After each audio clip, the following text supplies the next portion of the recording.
Soup dumplings has to be my most requested recipes, so today I'm showing you my simplified version. These soup dumplings have a really thin outer skin with a super juicy filling full of soupy goodness. I hope you enjoy. Now let's get started. First, let's make the soup jelly. You will need 1 cup chicken stock, 1 packet of plain gelatin, 1 stalk of green onion, 1 slice of ginger, some salt, and some white pepper. In a pot over medium heat, add in half of your chicken stock. Sprinkle the gelatin over the other half of the chicken stock to bloom.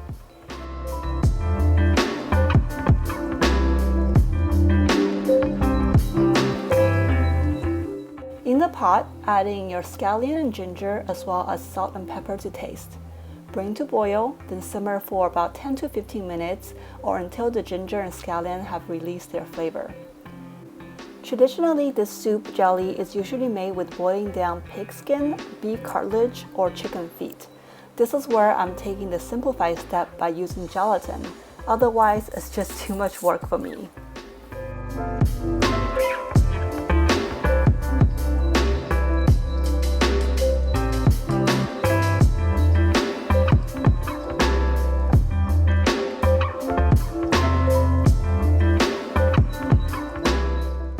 Take out the ginger scallion, adding your bloomed gelatin with the other half of the chicken stock. Stir to dissolve completely, then transfer to a separate bowl and chill in fridge to set.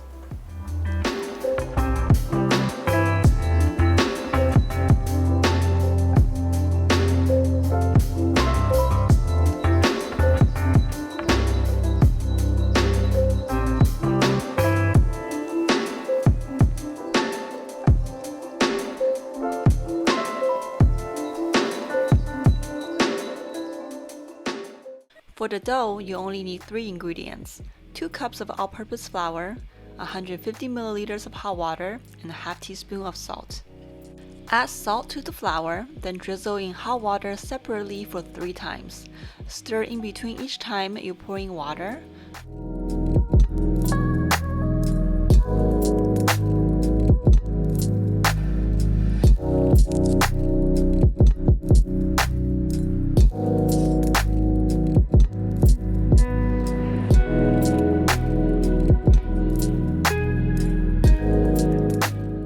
After all the water is absorbed, you will have a shaggy looking dough. Use your hands to knead the dough together for about 3 to 5 minutes, then set the dough in a covered bowl to rest for 10 minutes. This process will make the dough a little softer and easier to handle.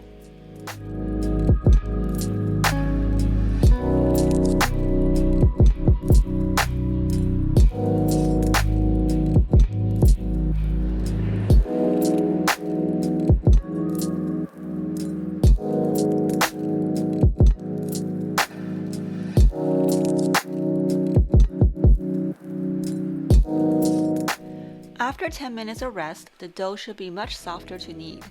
You will need to continuously knead this for about 8 to 10 minutes until the dough is somewhat smooth. Most people will knead the dough by hand until it is completely smooth, but I have never had that patience. Once it feels somewhat smooth, it's good enough for me, and you know what? The dough turns out just fine. One of the reasons why I don't make this dish often or make my own dumplings often is because I hate making this dough. While it only uses a few pantry stable ingredients, which is fantastic, I hate how long and tough it can be to knead this dough. And I really gotta put my back into it. And most days, my back is sore enough as is. So for a shortcut, you can also use thin ready-to-use dumpling wrappers from the supermarket. However, just keep in mind, if you do use store-bought dumpling wrappers, the area where you seal the soup dumpling will be thicker than if you make the wrappers yourself. And make sure you buy the thin wrappers for this.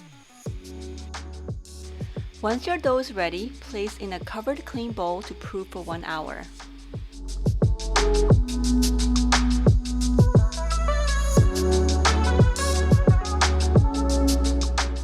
While the dough rests, let's make the filling. You will need ½ pound of ground pork, 1/4 cup chopped green onions, 1/4 cup chicken stock, white pepper, ½ tablespoon oyster sauce, ½ tablespoon Shaoxing wine, ½ tablespoon soy sauce, 1/2 tablespoon sesame oil, 1/4 teaspoon salt, 1/2 teaspoon sugar, and 1/2 teaspoon grated ginger. In a bowl, combine all ingredients and make sure they are thoroughly mixed together. Then take a pair of chopsticks, or you can still use your hands, to stir the filling vigorously in one direction. This process is very similar to making the wonton filling. What we are doing here is stretching the protein. You will notice the ground pork will start to get stringy, which is what you want.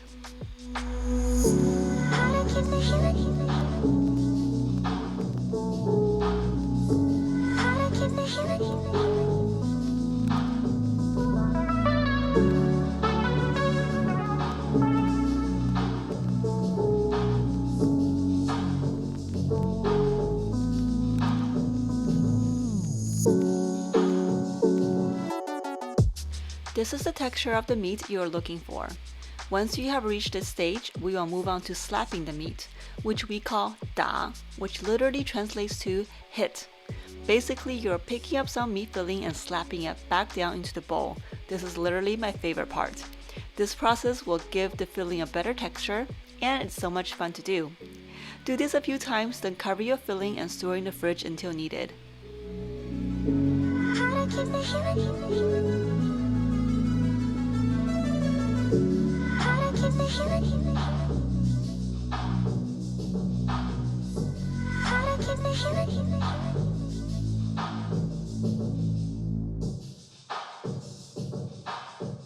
A few minutes before your dough is done proofing, it's time to add the soup jelly into your filling. The gelatin should have set by now. All you need to do is to cut it into little pieces and mix all the jelly into your filling.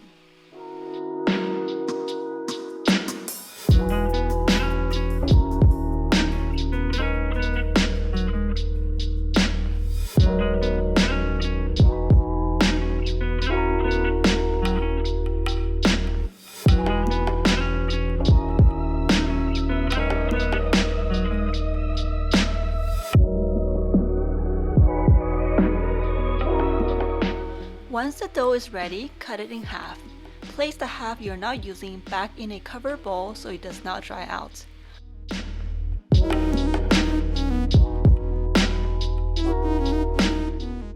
Roll the other half into a log and cut into little pieces. I like to rotate between each cut. This makes it easier to flatten into a round shape later, and it's easier to gauge if I'm cutting them about the same size.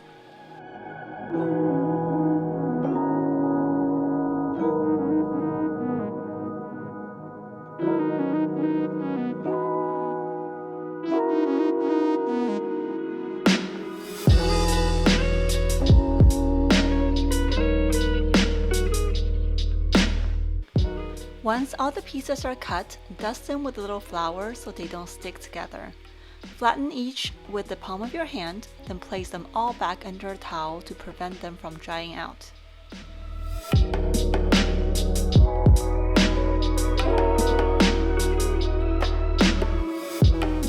Now take one piece of dough from under the towel at a time to roll them out into dumpling wrappers. Hold the dough with one hand and use your other hand to roll the rolling pin. You want to roll the rolling pin over one edge of the dough, then use your other hand to rotate the dough right away. Keep repeating this motion until you have a very thin dough on the outer edge, with a slightly thicker middle. It's important for the edge to be as thin as possible, so when you're folding the dumpling at the top, you don't end up with a thick layer of dough. In most how-to videos, you will see a perfectly round wrapper. Sorry to break this to you, you won't find it in this video. I don't make this dish often because like I mentioned earlier, I don't love making this dough. So naturally, I'm not as good at rolling out these wrappers into a perfect circle because I don't have that much practice. But what you see here will most likely be exactly what you end up with, and I can tell you with confidence, it does not matter if your wrapper is perfectly round, and I will show you why later when we start wrapping these. Here's what the wrapper should look like. As you can see, the outer edge is very thin, almost see-through. The center is slightly thicker. That thicker center will be able to hold the filling, and the thin edge will make sure we don't end up with a huge ball of dough at the top.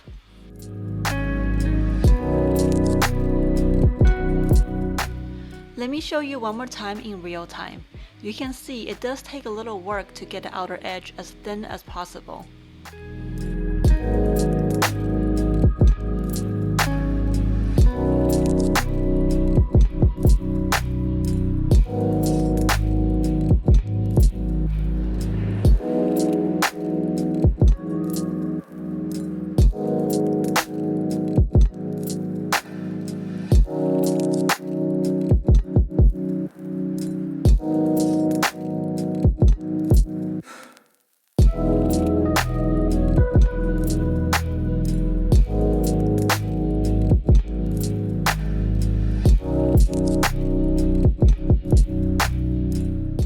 Okay, now let's wrap these soup dumplings.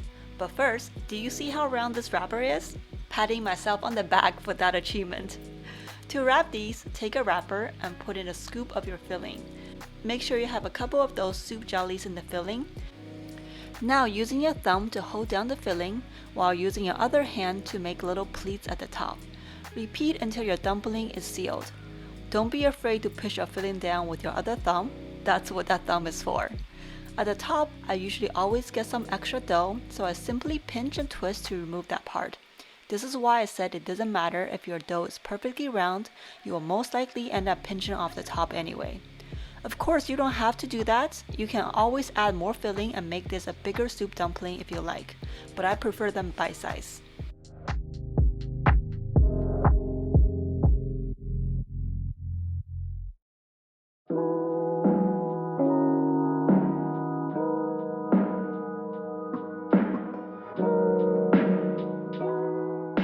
Let me show you one more time in real time.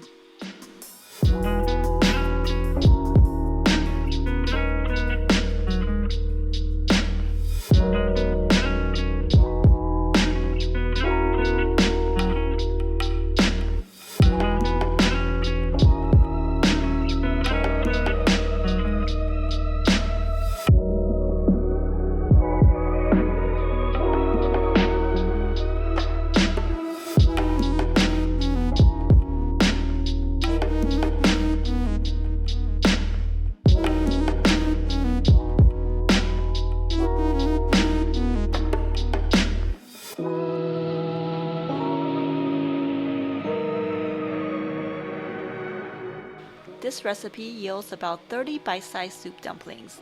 If you can't eat them all, these dumplings are great for freezing. Simply place them on a plate, make sure they do not touch, cover them so they don't dry out, and leave them in the fridge for about an hour to set. Once they are set, you can place them in an airtight bag or container in the freezer for up to 6 months.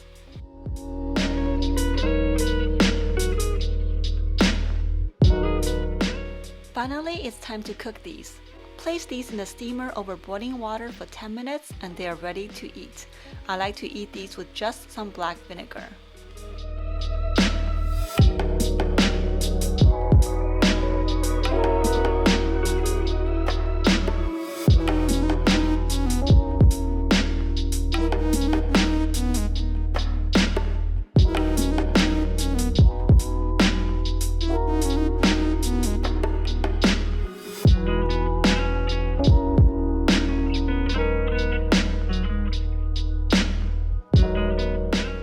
I hope you enjoyed this recipe. If you did, I would really appreciate it if you can like this video and subscribe to my channel.